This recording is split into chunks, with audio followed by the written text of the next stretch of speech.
This is a drill over the vocabulary from the 1100 Words book.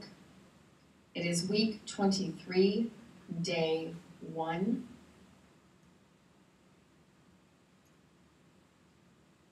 You may begin. Ellis Sloan, a teacher of science at a large metropolitan high school, first paid little attention to the fact that his 2 biology classes were so disparate in their performance.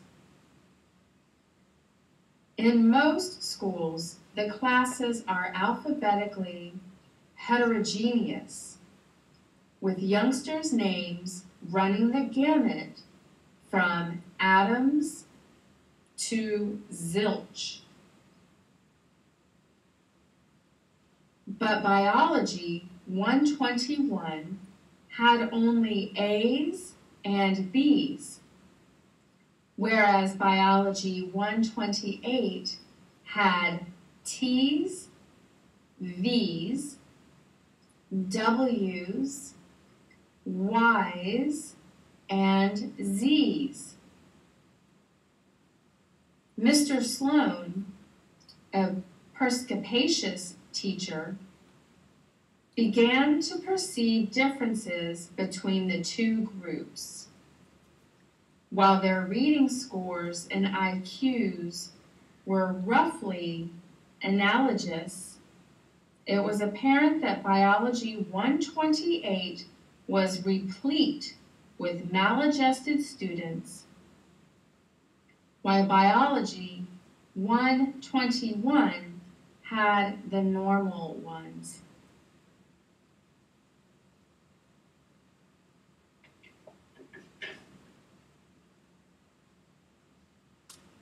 Week 23, day 2.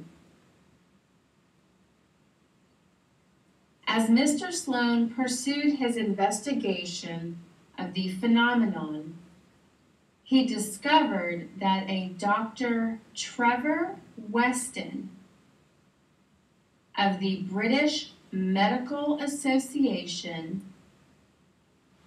had corroborated his findings. Dr. Weston had studied British mortality rates over a decade, finding that people whose names begin with the letters ranging from S to Z had a life expectancy that averaged 12 years fewer than the rest of the population.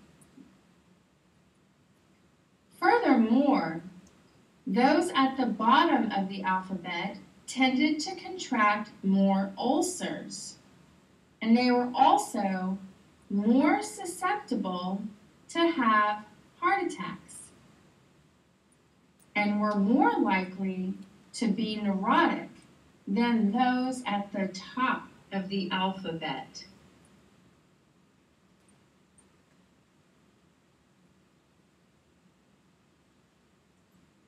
Week 23, day 3.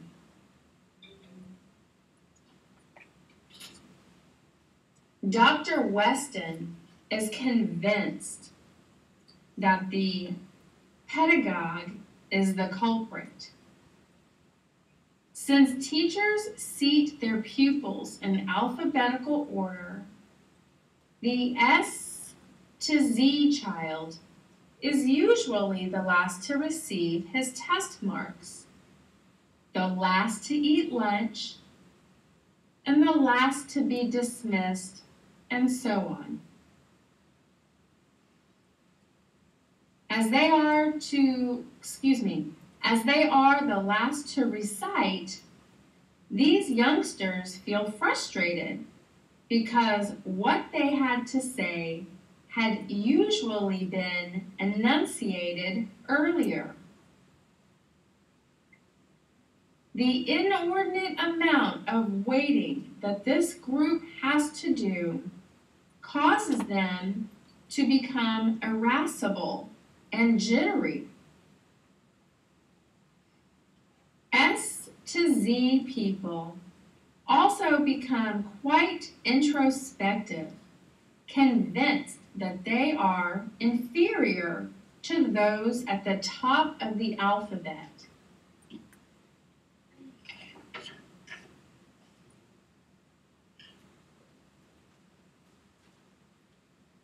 Week 23, Day 4.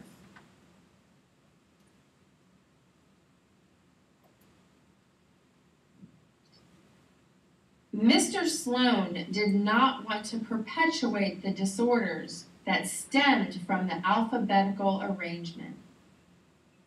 Not only did he reverse the seating order in his classes, but he began to badger the school's administration for a mandate to bring about such changes throughout the building. He called it a compensatory factor to neutralize the catastrophic effects of the traditional policy. Soon, Mr. Sloane earned the appellation of Mr. Backwards.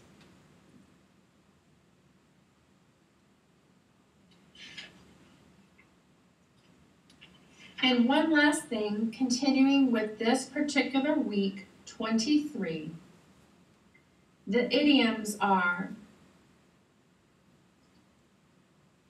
the men had brandy on the porch, while the distaff side gathered to gossip in the kitchen.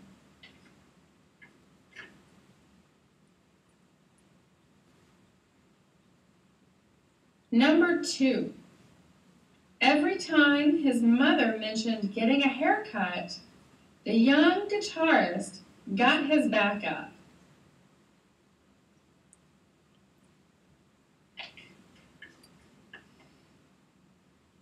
And number 3.